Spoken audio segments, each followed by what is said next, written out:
The bouncer's hand tightens around Bianca Rachel's waist, and he has no idea he just touched the one thing Pedro Salas would burn the city down for. 5 seconds from now, that massive body in the security shirt will be on his knees, but right now he's smiling, thinking the envelope in his pocket makes him powerful. The music is still playing, and Pedro just walked back in. If this story pulled you in, go ahead and subscribe so you never miss what's ahead. I've got another unforgettable story coming tomorrow. And while you're here, drop a comment and tell me where you're watching from. I love seeing people tuned in from all over the world. Okay, let's get back into it. The club is alive the way certain rooms only come alive after midnight. Purple light bleeds across the ceiling in slow, deliberate waves. Bass rolls through the velvet couches like whether you feel it in your chest before your ears register it. Champagne bottles arrive at tables with sparklers attached. Brief explosions of gold light that illuminate faces for half a second before darkness reclaims them. The air is thick with cologne, ambition, and the particular confidence of people who've never had to check a price before ordering. This is the kind of room that belongs to a certain kind of person. Pedro Salas is exactly that kind of person. He walks in the way men walk when they've stopped needing to prove anything. Black tailored suit, no tie. Collar open just enough to show the edge of the tattoos that climb his neck. Dark ink against pale skin. Deliberate and controlled. The same way everything about him is deliberate and controlled. His hands carry the same marks. He doesn't scan the room when he enters. He doesn't need to. He simply arrives, and the room quietly rearranges itself around his presence without being asked. Beside him, Bianca Rachel owns the other half of every eye in the building. The red dress isn't performing, it simply is. Form-fitted, elegant, the kind of red that doesn't shout, it declares. Her auburn hair falls past her shoulders in waves, and she moves through the room with the posture of a woman who has sat across negotiating tables and won, who has walked into rooms full of powerful men and left with what she came for. She is not Pedro's accessory. She is not his decoration. She is the other half of something formidable, and the people who know them understand this without it ever being said aloud. They take their usual VIP table. Pedro's men stay at the periphery near the entrance, at the edges of the floor, outside the front. No cluster. No visible muscle flexing. This is how Pedro has always preferred it. Subtlety is not weakness. Subtlety is what separates the people who last from the people who don't. For 30 minutes, the night is exactly what it should be. Then a figure approaches the table, leans in low, speaks quietly beneath the music. The men you've been tracking. I believe they're inside tonight. Pedro doesn't move immediately. He sets his glass down with the same unhurried motion he does. Everything measured, never reactive. But something behind his eyes shifts. Bianca catches it. She always catches it. The rival crew, the one that had been bleeding through the edges of his operations for weeks. Quiet. Surgical. Moving like men who believed patience would eventually make them invisible enough to strike. They'd been dismantling supply lines, buying influence in corridors he'd held for years, testing the edges of his city as though testing the temperature of water before climbing in. Here, tonight, inside the one room in this city that should have been untouchable, Pedro stands. He turns to Bianca, takes her hand in both of his, presses his lips once to her fingers, not theater, just reflex, the way people touch the things they mean to protect. I'll be right back. She holds his eyes for a moment, nods once. He walks out with 2 of his men. Outside, a phone is produced. Photos scrolled. Faces cross-referenced against faces already filed in the back of his mind. Confirmed. All of them confirmed. Pedro gives a single instruction, quiet as the space between heartbeats. Find them. Nobody moves until I say. He turns. He walks back inside. And that is the 30 seconds that changes everything. Because while Pedro was outside, someone else inside was making a decision. One of the rival crew had watched Pedro leave, had seen the window, had spotted the shift change that brought a new face to VIP security. A face that didn't know the room, didn't know the history, didn't know the landscape of power written invisibly into every table in that section. Simon de Villa had transferred to this floor less than an hour ago. He is a large man, broad through the shoulders, thick through the arms, the kind of build that has always made the world feel manageable. He'd worked security at 3 venues before this one. He had never had a problem that his presence alone couldn't resolve. In his experience, size was a language, and he was fluent. The rival sat down beside him at the bar, didn't make eye contact, just placed a thick envelope flat on the counter, and slid it sideways with 2 fingers. Woman in red. VIP table. Bring her to us. Simon looked at the envelope, looked at Bianca, looked back at the envelope. She's a guest, he said. VIP. The rival added another fold of bills on top without blinking. She'll come. Simon Davila is not the villain of this story. He is something more ordinary, a man who saw money and mistook it for permission. He tucked the envelope into his jacket, straightened his security shirt across those broad shoulders, and walked toward the table where Bianca Rachel sat alone, champagne glass in hand, completely composed. Miss. He stopped at the edge of the table. Someone at the back wants to meet you. Bianca looked up slowly. Her expression didn't shift. No. Simon paused. 1 beat. 2. Then he reached forward and closed his hand around her waist. She rose immediately, standing not in compliance but in resistance, her voice cutting clean through the music. Let go of me. He didn't. His grip tightened. He began moving her toward the edge of VIP. Glasses paused midair at nearby tables. Conversations fractured. Eyes turned. The music kept going. The lights kept pulsing. And then the door opened. Pedro Salas stepped back inside. His eyes found her in less than a second. Found Simon's hand. Found everything. He stopped mid-stride. The club lights rolled purple across his face, and in a voice so quiet, it somehow carried over all of it. The bass, the crowd, the music, he said. Leave, my girl. The music kept playing. That's the thing nobody who was there that night would ever forget. Not the sound of what happened next. Not the crowd's reaction. Not even what Pedro said. It was the fact that the music kept playing through all of it. Bass rolling, lights pulsing. The rest of the world completely unaware, while 5 seconds quietly rewrote everything Simon Davila thought he understood about power. Simon turned slowly. The man standing 15 feet away wasn't what he expected. Pedro Salas wasn't tall in the way Simon measured tallness, wasn't wide the way Simon measured width. He wore a black suit with his collar open, tattoos climbing his neck, hands visible at his sides. He wasn't moving fast, wasn't moving aggressively. He was just walking forward, calm, precise, like a man crossing a room he already owned. Simon's grip on Bianca tightened instinctively, not from cruelty, but from the particular stubbornness of a man who doesn't yet understand that the ground beneath him has already shifted. Relax, Simon said. His voice came out steadier than he felt. She's just going to meet someone. Nobody's getting hurt. Pedro stopped 3 feet away. He looked at Simon's hand on Bianca's waist. Looked at it the way a man looks at something that doesn't belong where it is. Then he looked up. You have 3 seconds to remove your hand. The words weren't loud. They weren't theatrical. They landed the way certain truths land, without decoration, without volume, without any need for emphasis, because the weight was already in them. Simon almost laughed. Almost. Because this was still, in his mind, a situation he controlled. He had 6 inches and 80 pounds on the man in front of him. He had a security shirt and a position of authority, and a room full of people who understood what that combination meant. 3 seconds, Pedro repeated, and something in Simon's chest moved. Not fear exactly. Something closer to the first moment of uncertainty, the first crack in the glass before the whole thing gives. He didn't release her. Wrong decision. Pedro moved on the 3rd second. Not explosively, not the way men move in films, with wind-up and effort and visible intent. He simply closed the remaining distance in 1 step, and his hand found Simon's wrist, the same wrist attached to the hand still gripping Bianca. Simon tried to pull back, didn't move. Pedro's fingers wrapped the joint with a precision that had nothing to do with strength, and everything to do with knowledge. The specific, studied knowledge of exactly where a wrist becomes a lever, where the body's own architecture becomes its vulnerability. He rotated downward. 1 motion, controlled, efficient. Simon's arm locked at the elbow. His shoulder followed. His entire body had no option. Physics had already made the decision for him. He felt his knees buckle before his brain fully registered why, and then he was going down. 1 knee hitting the polished floor of the VIP section, with a sound that cut through the nearest conversations like a blade. Bianca stepped sideways immediately, composed, unhurried. She smoothed the front of her dress with 1 hand and stood 3 feet back, watching. She didn't look frightened.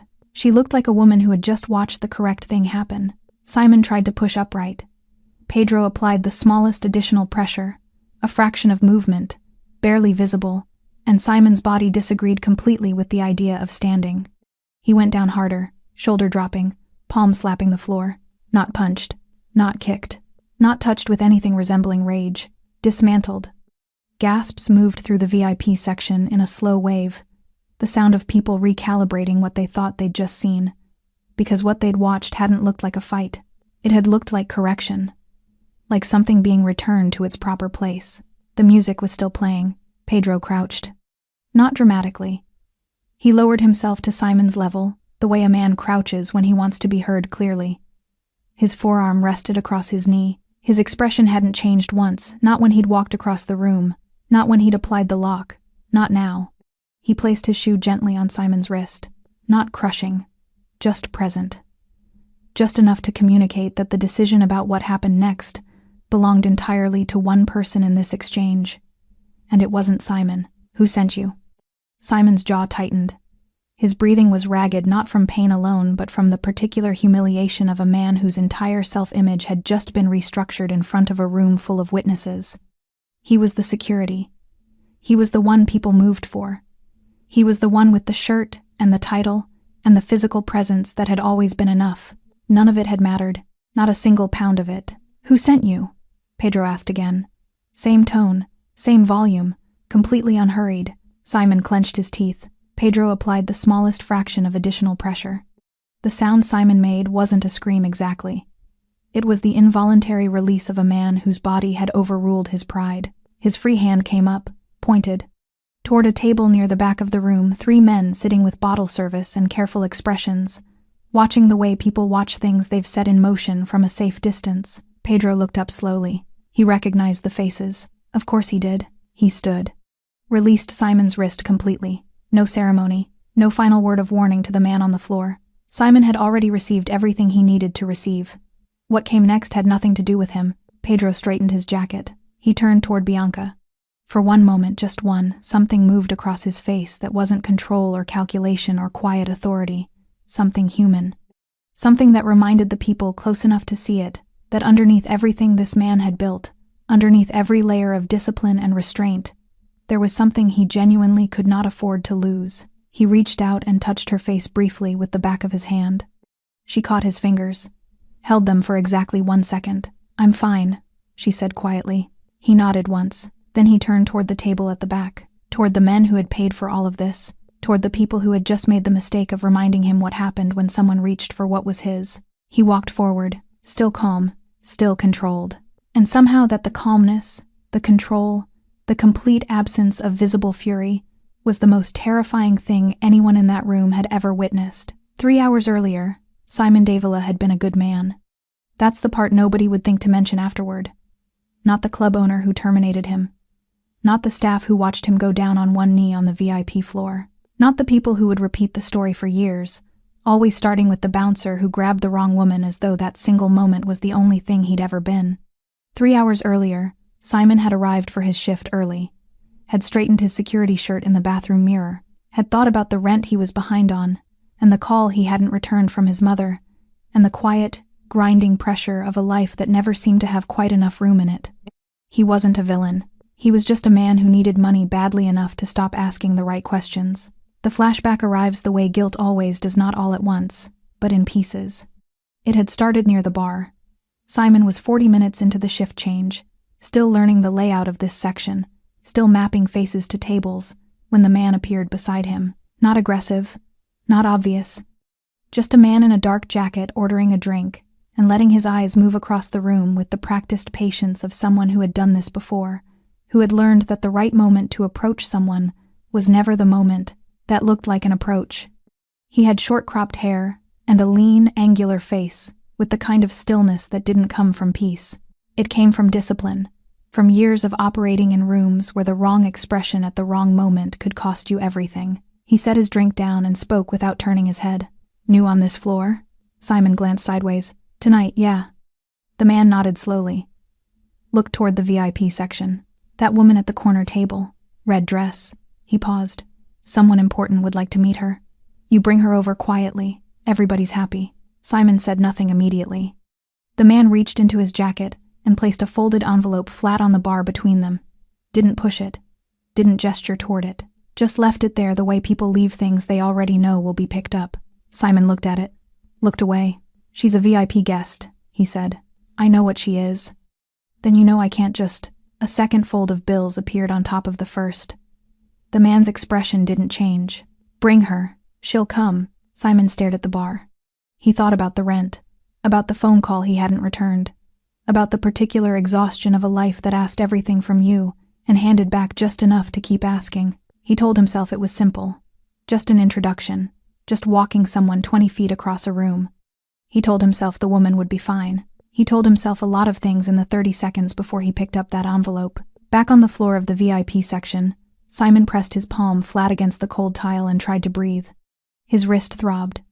Not broken, he knew what broken felt like, but the memory of that lock was still firing through his nervous system like an alarm that didn't know how to shut off. He had felt his body become a mechanism in someone else's hands. Had felt all that size and training and physical confidence become completely, humiliatingly irrelevant in under 5 seconds. He sat up slowly. The crowd had pulled back into its own conversations the way crowds do, processing, absorbing, already converting what they'd witnessed into the version they would tell later. A few people still watched him from the corners of their eyes. A cocktail waitress passed nearby without looking at him directly, which was somehow worse than if she had. Simon looked at his hands. The envelope was still in his jacket. He became aware of this the way you become aware of something that has always been there but has only just revealed its true weight. He hadn't even opened it yet, hadn't counted it, had just taken it and tucked it away and walked toward that table, telling himself the story people tell themselves when they've already made the decision and just need the words to catch up. Now those words felt very far away. From across the room, Pedro's eyes found the table. 3 men, dark jackets, bottle service they weren't drinking. The practiced stillness of people pretending not to watch something they had set in motion. Pedro recognized them the way you recognize a problem you've been expecting, not with surprise, but with the particular weight of confirmation. The rival crew, the one that had been threading itself through the edges of his operations for weeks, moving quietly, buying influence in places they had no business being, testing corners of his city as though testing a locked door, waiting for one of them to give. And now this, they had come into his club, his room, had paid his security man to put their hands on his fiancée as a demonstration, a message dressed up as an incident. "We can reach what you love. We can touch the edges of your world. We are closer than you think." Pedro understood the language.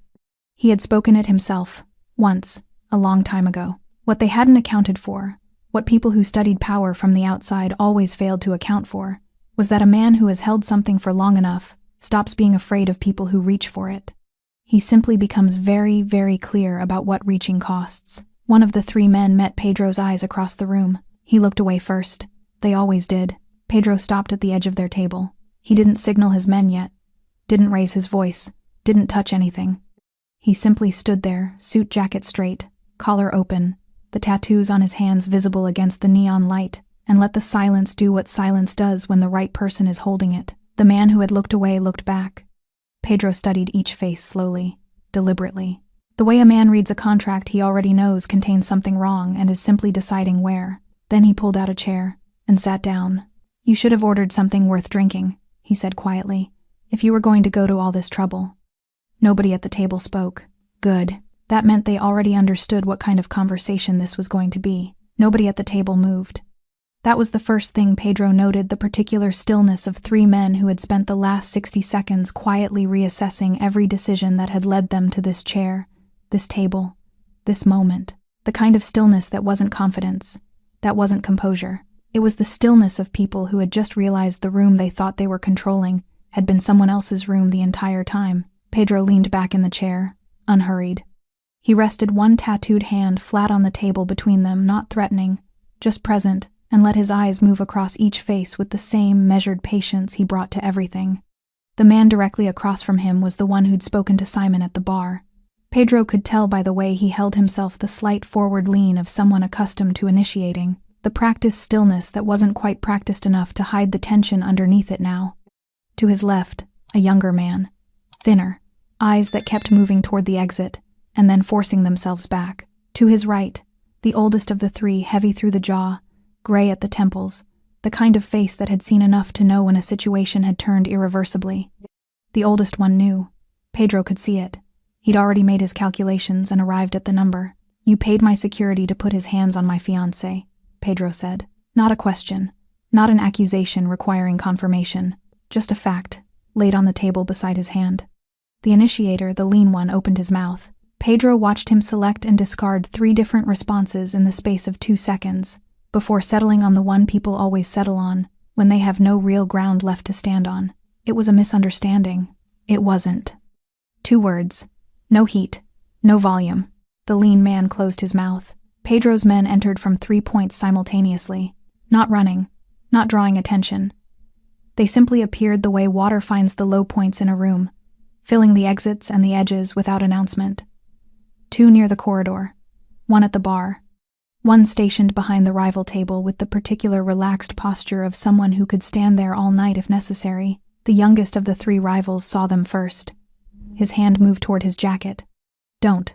Pedro didn't look at him. His eyes stayed on the initiator.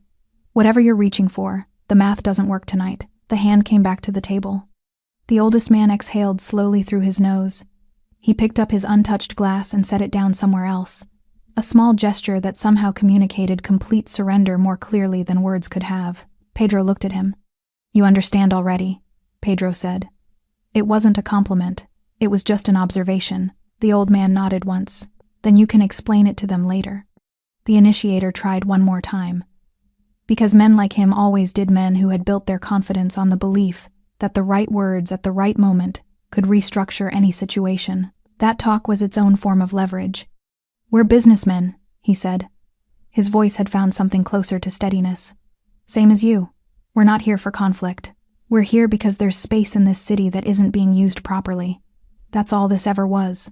A negotiation. Pedro looked at him for a long moment. You negotiated by putting your hand in my house, he said. By paying someone to drag my fiancée across a room. That was a demonstration. Pedro said the word the initiator had been carefully avoiding. You wanted me to know you could reach what I value. You wanted me unsettled. He paused. How is that working for you? The initiator said nothing, because the answer was evident to everyone at the table. Pedro wasn't unsettled. He was here, sitting, calm, with the measured, unhurried presence of a man who had absorbed the demonstration and was now simply deciding what came after it. That was the part they hadn't planned for. You've been moving through my operations for 6 weeks, Pedro said.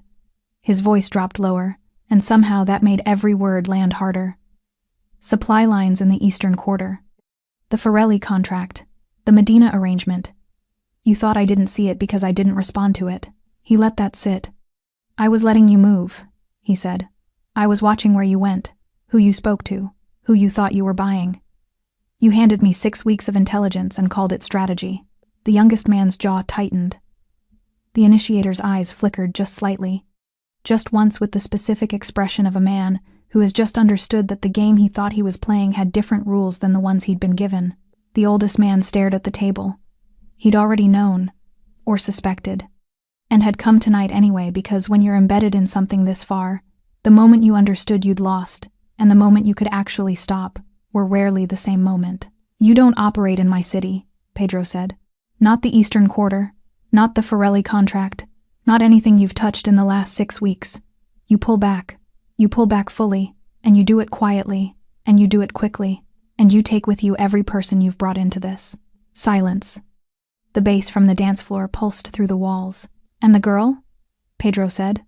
The word landed differently. Quieter. More dangerous. You never look at her again. You never send anyone near her again. If I ever have cause to connect your names to her name in any context, in any room, for any reason, the conversation we're having tonight will feel like hospitality. The initiator nodded. Then the lean man. Then the youngest. The oldest had already nodded before Pedro finished the sentence. Pedro stood. He straightened his jacket with 2 small pulls at the lapels. He looked at each of them one final time, not with contempt, not with triumph, just with the steady, clear-eyed expression of a man who had said exactly what needed to be said and expected it to be received exactly as it was intended. Finish your drinks, he said, then leave. He turned from the table. His men fell into position without a word, not escorting aggressively, just present, just visible, just enough. The rivals didn't speak. They reached for their glasses with hands that weren't entirely steady. And Pedro walked back across the room toward the woman in the red dress, who was standing near the VIP railing, watching him return with an expression that held something deeper than relief, something that looked remarkably like pride. The club kept moving. That was the strange thing, the beautiful, indifferent thing about a room like this. It absorbed everything. The confrontation at the VIP table. The rivals standing slowly, gathering themselves with the careful dignity of men trying to lose gracefully in public. The quiet repositioning of Pedro's men back toward the edges of the room. All of it folded into the music, into the lights, into the ongoing business of a night that had never stopped for any of it. Within 4 minutes, it looked like nothing had happened, but the people who had been close enough to see the ones at the nearest tables, the waitress who had frozen mid-pour, the bartender who had watched Simon go down and never quite returned his expression to neutral, they carried it differently now. You could see it in the way they held themselves, the way conversations resumed at slightly lower volumes, with slightly more careful eyes. The room remembered even when it pretended not to. Bianca was standing near the VIP railing when Pedro came back. She hadn't returned to the table, hadn't reached for her champagne, or straightened her posture into the composed performance of someone who was fine. She was just standing, one hand resting lightly on the railing, the city lights bleeding purple and blue through the high windows behind her, watching him walk across the room toward her. She had watched the whole thing, the table, the rivals, the conversation she couldn't hear but didn't need to. She had watched Pedro sit down and talk and stand up and leave, and not once, not for a single visible second, lose the thread of himself. She had been grabbed tonight, handled, moved against her will by a man twice her size in a room full of people who watched it happen, and she was not falling apart. That was the thing about Bianca Rachel that people consistently underestimated. They saw the red dress and the elegance, and the fact that she arrived beside Pedro Salas, and they constructed a particular kind of story about who she was and what she required. They assumed fragility dressed up as poise. They were always wrong, but standing here now, watching him return, watching the calm in his face that she knew from years of knowing him, was not the absence of feeling but the absolute governance of it. She felt something move through her chest that had nothing to do with strength or composure, or any of the qualities she'd spent years building into armor. It was simpler than that. It was just love. The specific, lived-in love of a woman watching a man she chose continue to be exactly who she chose him for. Pedro stopped in front of her. For a moment he just looked at her the same way he'd looked at his hand on her face in the seconds after Simon went down, like he was taking inventory of something he couldn't afford to lose. "You're not fine," he said quietly. "I'm fine," she said. "Bianca." She held his eyes. Then, slowly, the architecture of her composure shifted, not collapsed, just softened, the way a room changes when someone finally opens a window. "My hands were shaking," she admitted, "when he grabbed me. They don't shake." Pedro nodded once. He reached out and took both her hands in his, turned them over, held them. They were steady now, had been steady by the time he'd crossed the room. She had steadied them herself, the way she always did, through sheer insistence, through the refusal to let her body narrate a story she hadn't chosen. But they had shaken, and she had let him know. That, between them, was its own kind of intimacy. They sat back down at the table, not because the night demanded it, but because leaving immediately would have meant something neither of them wanted to mean, would have looked like retreat, would have handed the room a story that ended with Pedro Salas walking his shaken fiancée out into the night. So they sat. A fresh glass arrived without being ordered. The music shifted into something slower. The lights overhead moved through their colors with the patient indifference of lights that had illuminated 1,000 nights, exactly like this one. "You were calm," Bianca said. "I'm always calm." "Not always." She glanced at him sideways, the ghost of something wry moving at the corner of her mouth. "I've seen the other version, not in a room full of witnesses." She smiled then, a real one, small and private and not intended for anyone else in the building. That's the part that scared him, all of them. They expected something they could respond to, rage or aggression or something with a shape they recognized. Pedro turned his glass slowly on the table. "If I lose control, they win. The moment I become emotional, I become predictable. Predictable means beatable." Bianca was quiet for a moment. "You scared him," she said. "The bouncer.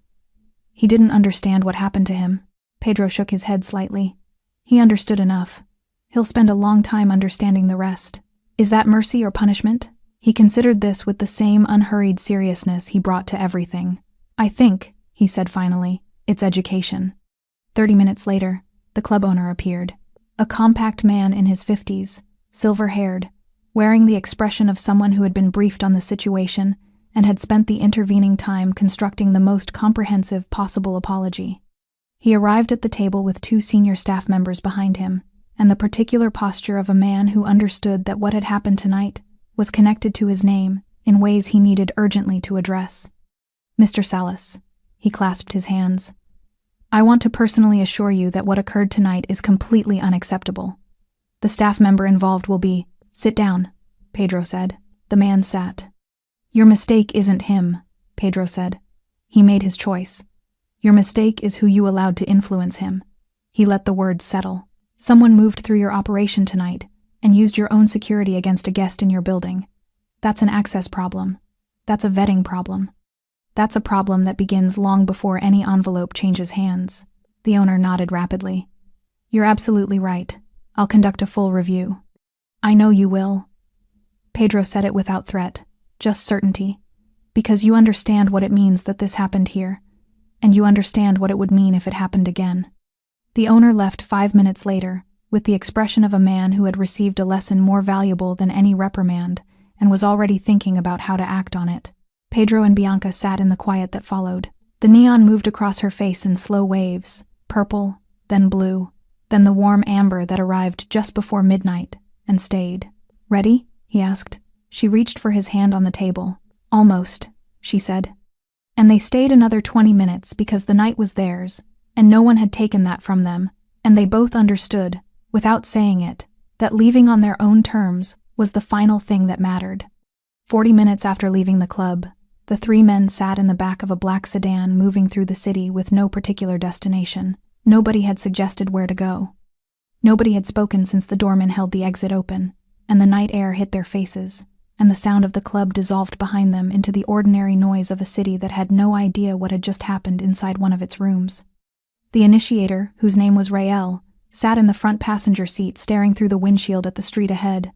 His jaw was set, his hands were in his lap. To anyone passing on the sidewalk, he would have looked like a man simply riding in a car. Inside, he was conducting a very quiet, very thorough autopsy of the last 3 hours. It had been his plan. That was the part burning lowest and hottest beneath everything else. Not the humiliation of the exit, walking out of a club under the implied escort of men who didn't need to touch you to communicate what would happen if you didn't move. Not the image of Simon Davila on the floor before Pedro had even finished walking across the room. Not the conversation at the table, Pedro's voice level and unhurried, dissecting 6 weeks of carefully constructed strategy with the detached precision of a man explaining something obvious to someone slow. All of that burned. But what burned underneath it, the coal beneath the flame, was that it had been Rael's plan. He had designed it, had pitched it to the other 2 as elegant, as psychological, as the kind of move that didn't leave fingerprints because it used someone else's hand. Send someone to grab the woman, not to harm her, just to reach her, just to demonstrate proximity, just to show Pedro Salas that the edges of his world were thinner than he believed. Elegant. He pressed 2 fingers against his mouth and stared at the road. He knew, the youngest one said from the back seat. His name was Pharaoh, 26 years old, lean through the face, the kind of young that still believed the primary resource in any conflict was nerve. He'd been the one whose hand had moved toward his jacket when Pedro's men appeared at the perimeter of the table. The one who had stopped because Pedro, without looking at him, had simply said, "Don't," and somehow that single word from a man not even looking at him had been more immobilizing than any physical threat. That still bothered Pharaoh more than he wanted to admit. He knew before tonight, Pharaoh continued. The supply lines, the Forelli contract. He listed them. He's been watching us move for 6 weeks and said nothing. He said plenty, the old man said from beside him. The old man's name was Brandt. He was 53. He had been in operations like this one for longer than Pharaoh had been alive, and he had learned at significant personal cost over the years to recognize the particular atmosphere of a room when the balance of power had shifted irreversibly. He had recognized it tonight approximately 30 seconds after Pedro sat down at their table. He had spent the remainder of that conversation doing quiet mathematics. He let us move, Brandt said. He gathered information. And then when we escalated to something personal, something that involved her, he responded. Not with force, not publicly. Privately, surgically. He paused. That's not a man reacting. That's a man who was waiting for us to hand him the right moment." Silence filled the car. Pharaoh turned to look out the window. The city moved past in amber and shadow. Rael spoke for the first time. "We escalate." Brant turned his head slowly. "We escalate," Rael repeated. His voice had found something harder than it had held in the club, the particular hardness of a man whose pride had become more load-bearing than his judgment. "He gave us a warning. Fine, he's made his position clear. But if we pull back now fully, quietly, the way he told us to, we don't just lose the Eastern Quarter. We lose everything we've positioned for the last 8 months. Every contact, every arrangement, every open door." He finally turned to look at Brant. "We can't absorb that. We can't absorb the alternative," Brant said. "You don't know that." "Rael." Brant's voice was quiet and final. "I've sat across from men like Pedro Salas before. Not often, but enough. And the one thing I've learned is that when a man like that gives you terms, when he sits down and tells you exactly what he wants and exactly what the consequences are and does it without raising his voice, you take the terms." He held Rael's eyes. "Because the alternative isn't a counteroffer, it's a demonstration." Pharaoh said nothing. His knee was moving up and down against the seat, in the small unconscious rhythm of someone trying to discharge anxiety through motion. Rael turned back to the windshield. The city kept passing. "One more move," Rael said finally. "Not the woman, not anything personal. One business move, one play that costs him something he can't ignore." His voice had dropped lower. "Something that makes him negotiate instead of dictate."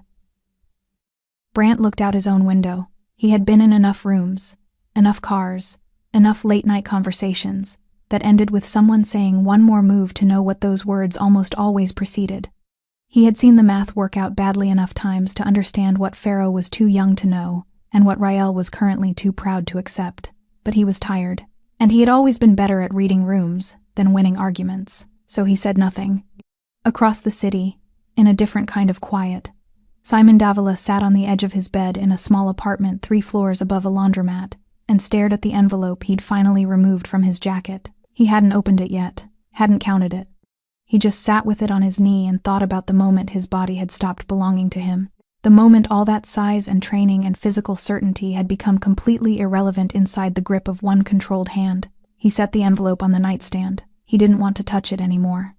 He lay back and stared at the ceiling and thought about the look on the woman's face when she'd said, "Let go of me," clear and unafraid. The voice of someone who had never expected to need to say it twice. He thought about the look on Pedro's face when he'd walked through that door.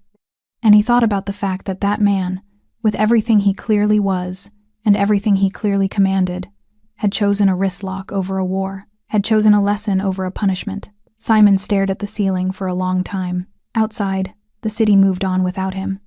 And somewhere in the back of his chest, beneath the bruised pride and the throbbing wrist and the acute, the specific shame of a man who had been publicly reduced by someone half his size, something small and reluctant began to shift. Not understanding. Not yet. But the first quiet edge of it. Pedro didn't sleep until 4 in the morning, not because the night had unsettled him, not because the rivals or Simon or any piece of what had happened inside that club was still running unresolved through his mind. He had resolved it. He had sat down and said what needed to be said and stood up and walked away, and that, in his world, was how things ended.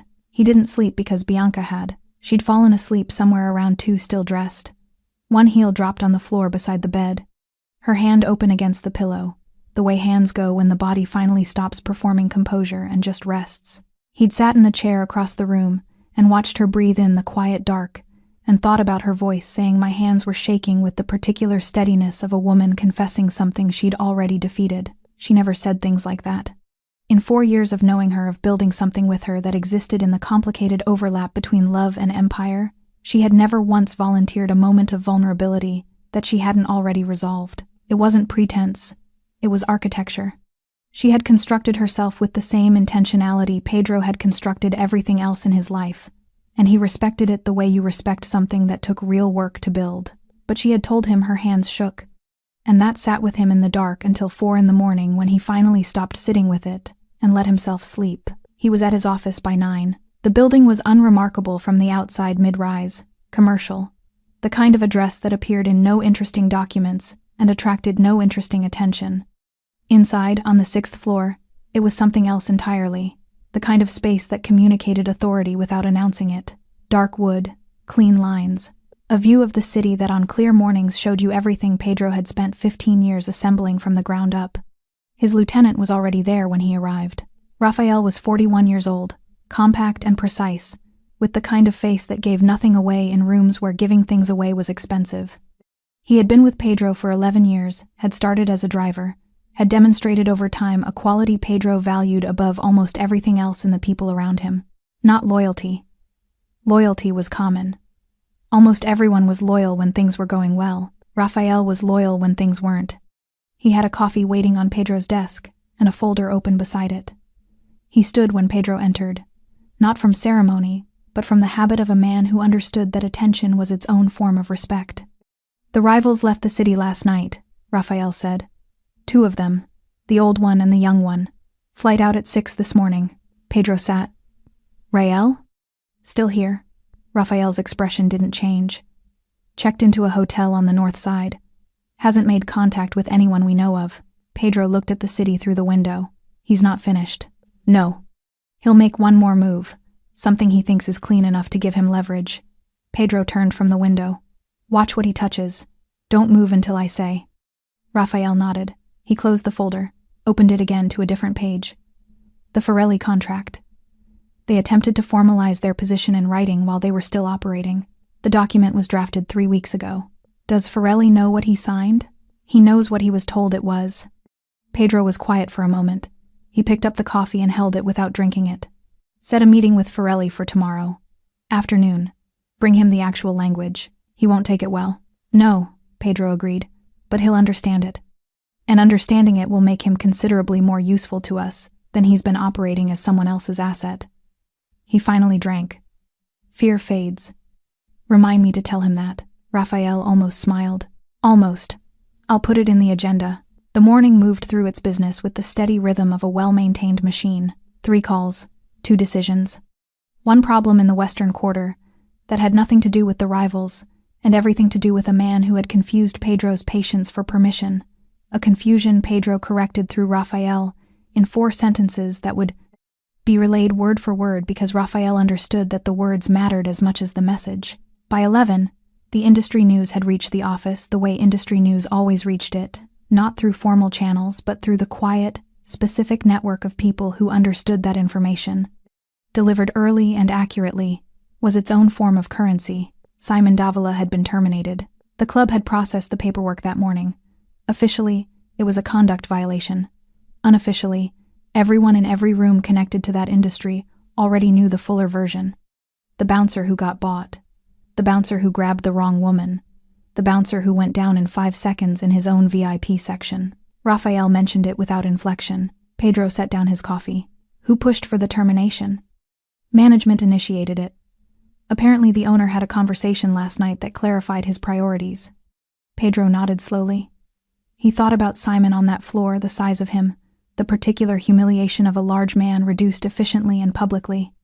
He thought about what that did to a person, what it cost. "He won't work security again," Pedro said. It wasn't satisfaction. It was just the accurate forecast of how these things moved through an industry that ran on reputation and word of mouth. Raphael said nothing. He recognized the register of Pedro's silences by now could distinguish between the ones that were simply processing and the ones that carried something heavier. This one carried something heavier. "He was a man who needed money," Pedro said finally. Raphael looked at him. That's all he was. He wasn't sent to that floor because he was dangerous or connected or capable of real damage. He was sent there because he was accessible. Because someone identified a pressure point, financial, personal, whatever it was, and applied money to it. Pedro looked at the city again.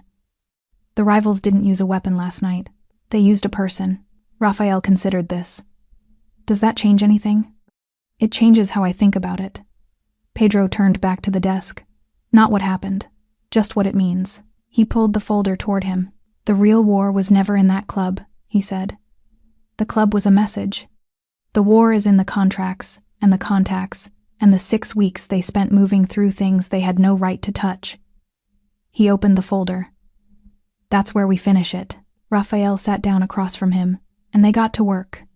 Rael had always believed that the difference between men who won and men who lost, was the willingness to move when everyone else had stopped. He told himself this at 7 a.m, standing at the window of his hotel room watching the city begin its day. Brant and Farrow were gone. He knew that.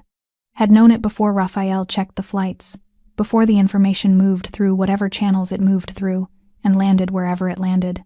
He had watched them pack with the quiet efficiency of men who had already made their calculations and arrived at the same number. He didn't blame them. He just didn't agree with them. The meeting had taken 2 days to arrange. Not with Pedro. Rael understood that door was closed, had been closed, the moment Pedro stood up from their table and straightened his jacket with those 2 small pulls that somehow communicated more finality than any door physically shutting could have. The meeting was with Forelli.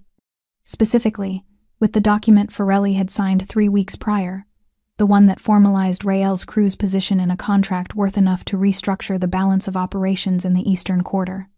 If that document held, if Forelli could be persuaded to honor it publicly, it didn't matter what Pedro had said at that table. Paper had its own kind of power, legal weight, the kind of leverage that couldn't be resolved with a wrist lock and a quiet conversation. Rael had spent 2 days believing this. He spent 30 seconds inside Forelli's office, understanding why he shouldn't have. Forelli was a heavy-set man in his 60s, who had built a small empire in property and import logistics, and had spent the better part of a decade maintaining careful, profitable neutrality between the various forces that moved through his city.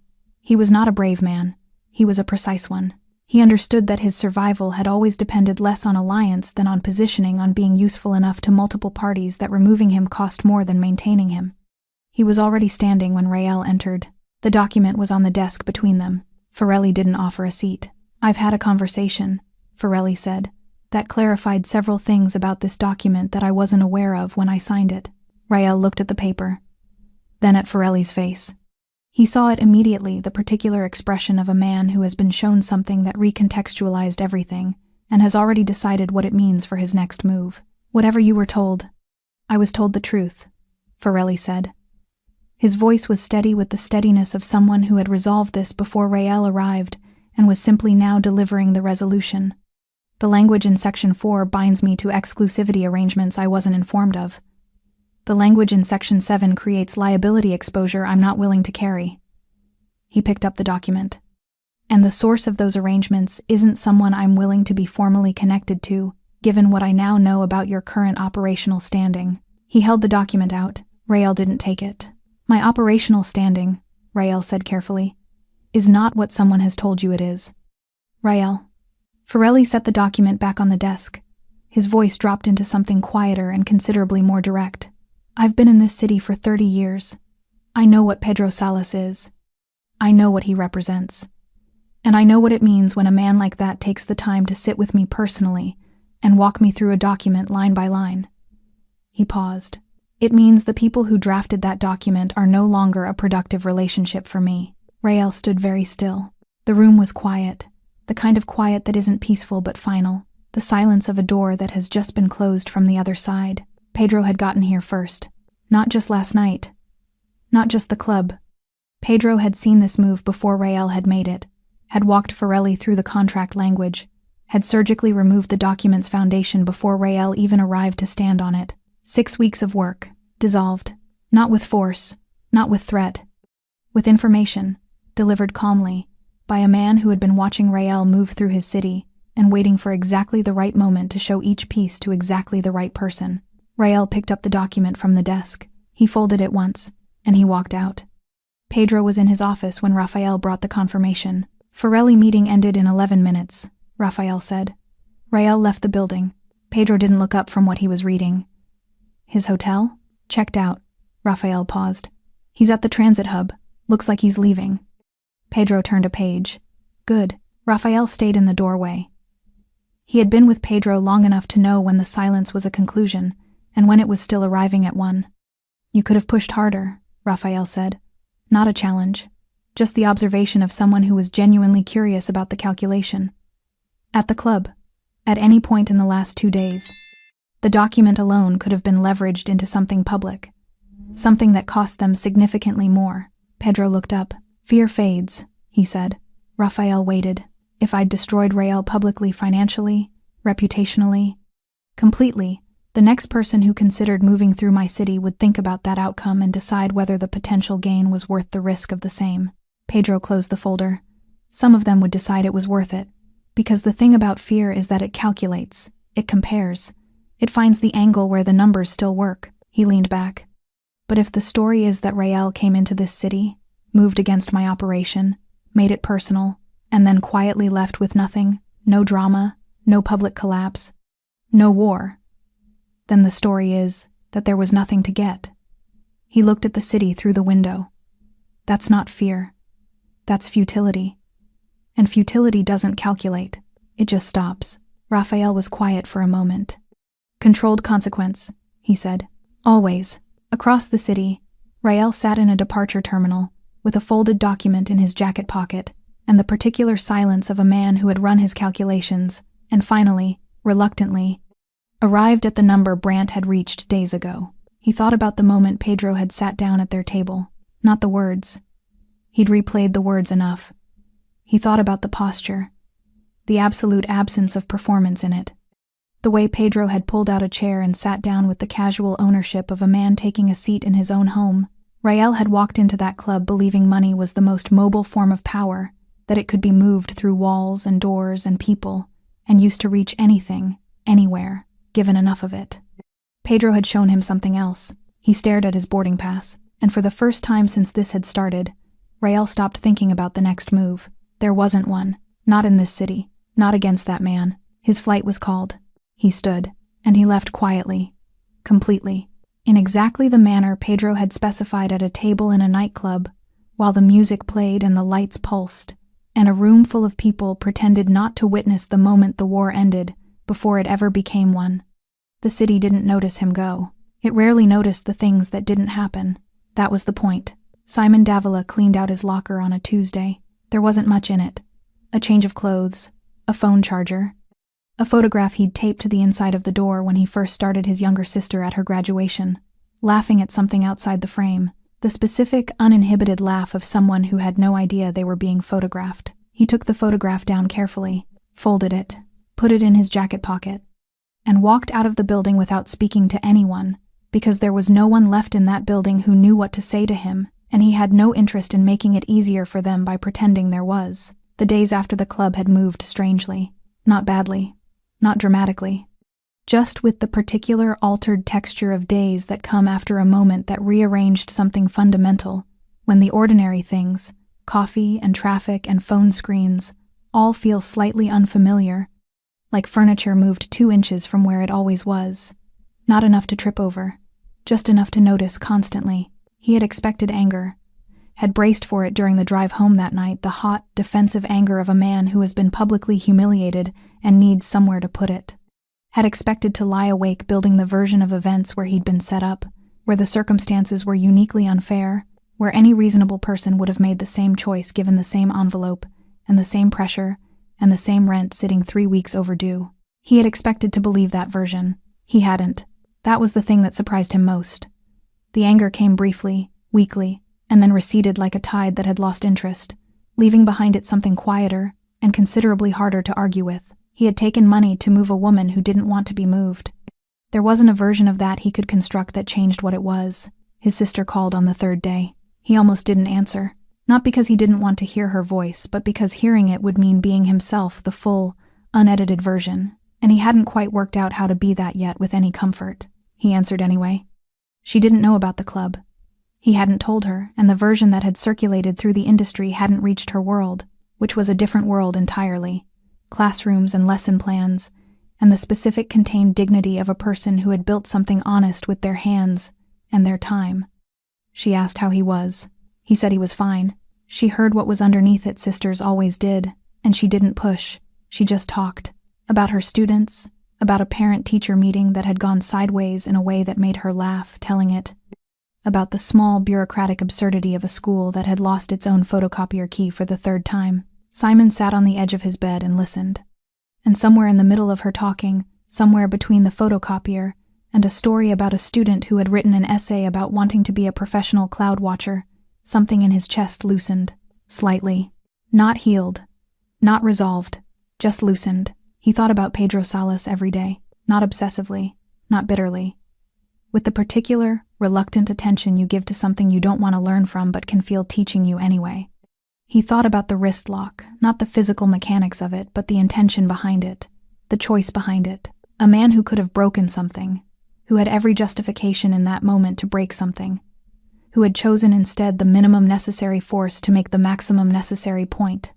He thought about what Pedro had said to him on the floor, kneeling down, eye level, voice quiet. You let money make you disrespectful. 6 words, no rage in them, no contempt. Just the flat, accurate delivery of a true thing. Simon had replayed those 6 words more times than he'd replayed anything else from that night. More than the envelope. More than the woman's voice saying, "Let go of me." More than the sound of his own knee hitting the floor. You let money make you disrespectful. The thing was, and this was the part he kept arriving at, kept circling back to no matter what direction he approached it from, Pedro was right. Not about the technical facts of the situation, about the internal sequence of it. Simon had felt the pressure of the rent, and the envelope had appeared, and he had reached for it before asking what it cost, because he hadn't wanted to know what it cost. He had wanted the money, and he had called it opportunity, and he had walked toward a woman who said no, and decided his need was larger than her answer. That was the truth underneath everything else. And the wrist lock, the 5 seconds, the floor, the public reduction of every physical advantage he'd spent years building. None of that was the punishment. The punishment was knowing. He left the security industry. Not dramatically. Not with a declaration or a story he told anyone. He simply stopped applying for the positions that came up and started thinking about what else he knew how to do, and found, somewhat to his surprise, that there were things. His father had been a carpenter. He'd grown up in a house where things were built and repaired and maintained with the patient attention of people who understood that the value of something was inseparable from the care you gave it. He made a call, an old contact, a small construction firm on the east side that had been trying to expand its crew. The man on the phone asked if he had experience. Simon said he had some, that he was willing to learn the rest. The man said, "Come in on Monday." He sat in his apartment the night before and looked at the envelope on the nightstand, still unopened. He picked it up, held it for a moment. Then he put it in an old shoebox at the back of his wardrobe and closed the wardrobe door and didn't think about it again that night. He would figure out what to do with it, but not tonight. Tonight he ironed his clothes for the morning and called his sister back and let her finish the Cloud Watcher story she'd started 3 days ago, and laughed in the right places and felt, for the first time since the club, like a man who was standing on ground that belonged to him. It wasn't much, but it was his, and this time, nobody had paid him to stand on it. The nightclub looked the same purple ceiling lights cycling through their slow pulse, same bass rolling through the velvet couches like weather you felt before you heard, same champagne bottles arriving at tables with their brief gold explosions of light, same air cologne and ambition and the specific confidence of a room that had never stopped to consider its own fragility. Pedro stood at the entrance for a moment before walking in. He didn't do this often, pause. He was not a man who lingered at thresholds. But tonight he stood there for a few seconds and let the room exist in front of him before he became part of it. Bianca's hand was in his. She felt him pause, looked up. "You're thinking," she said. "I'm always thinking. You're thinking about that night." He didn't answer immediately, which was, between them, its own kind of answer. They took the same table. The VIP section had been quietly rearranged since then. Different configuration, new upholstery on 2 of the couches, the bar restocked with better bottles. The club owner's version of an apology expressed through renovation rather than words. Pedro had noticed it the first time he'd returned and said nothing, which the owner had correctly interpreted as acceptance. The same waitress appeared. She held herself slightly differently around Pedro now, not fearful, just calibrated. The particular attentiveness of someone who had watched something happen in this room and had permanently adjusted their understanding of the room as a result. She brought champagne without being asked. Bianca thanked her by name. "Tell me what you're thinking," Bianca said. Pedro turned his glass slowly on the table. Outside the high windows, the city moved through its nightlight and motion, and the ongoing, indifferent business of a place that contained multitudes and noticed almost none of them. "I'm thinking about 5 seconds, he said. Bianca waited. 5 seconds is nothing. You can't build anything in 5 seconds. You can't travel anywhere. You can't change your mind, make a decision, cook a meal, write a sentence." He looked at the table. 5 seconds is the gap between floors in an elevator. It's how long it takes to read 3 lines of text. He paused. And it's enough time to show a person something they'll spend years thinking about. Bianca studied him with the particular quality of attention she reserved for moments when he was saying something that mattered, not performing listening, actually doing it. "Simon," she said. "Simon, Rael, the men at that table, the club owner, everyone in this room who was here that night." He finally looked up. "None of them will forget 5 seconds. Neither will I," she said quietly. Something moved across his face. "I know." "That's not a wound, Pedro. I want you to understand that." She set down her glass. "I know what it looked like from where you were standing, walking back through that door and seeing—" She stopped. Started again. "I want you to know that what I felt first wasn't fear. It was fury. I was furious. A small, precise smile. I was about to handle it myself." He looked at her. "I know that too," he said, and the way he said it quiet, certain, carrying in it a complete and unpatronizing understanding of exactly who she was, landed somewhere between them like something placed down gently. She reached across and put her hand over his. He thought about Rael in a departure terminal with a folded document and no next move. He thought about Brant, the old man who had known early and nodded before the sentence finished. He thought about Pharaoh, young enough to still believe that nerve was the primary resource, old enough now to know otherwise. He thought about Simon Davila, cleaning out a locker, thought about the photograph of the sister, the folded paper, the walk out of a building toward something uncertain and honest. He didn't know those details, couldn't know them. But he knew the shape of what happened to a man after a night like that one, had seen it enough times to understand that the floor of a VIP section was sometimes the beginning of something, rather than just the end. He hoped that was true for Simon. He genuinely did. "Was it worth it?" Bianca asked. He considered the question with real seriousness. Not performing consideration, actually sitting with it. The rivals are gone. The contracts are restored. Forelli understands his actual position. The people who needed to understand what reaching into my world costs, they understand it. He looked at her. "So by any practical measure, yes. That's not what I asked." He was quiet. "The bouncer," she said. "The envelope. A man who needed money badly enough to stop asking the right questions. Was any of that worth what it cost him?" Pedro looked at the table for a long moment. "No," he said. "It wasn't. The lesson he needed didn't require a public floor." He turned his glass. "But I couldn't give him a private one, because the message wasn't only for him." "I know. That doesn't make it—" "I know," she said again, softer. "I'm not asking you to justify it. I'm asking if you think about it, every time I come back here." She nodded once. Like that was exactly the right answer. Like the thinking about it was the thing that mattered, the thing that separated controlled consequence from mere dominance. They stayed until the club reached its quiet hour. Not late enough to close, but late enough that the energy shifted, the aggressive brightness of peak hours settling into something looser, warmer. People leaning into conversations instead of performing them, the music dropping half a register. Pedro and Bianca didn't talk the entire time. Not because there was nothing to say, but because they had reached the particular comfort of two people who had been through something together and come through it without losing each other, and could now simply exist in a room without needing to fill it. When they finally stood to leave, Pedro paused at the edge of the VIP section. He looked at the floor, the exact spot. Bianca stopped beside him.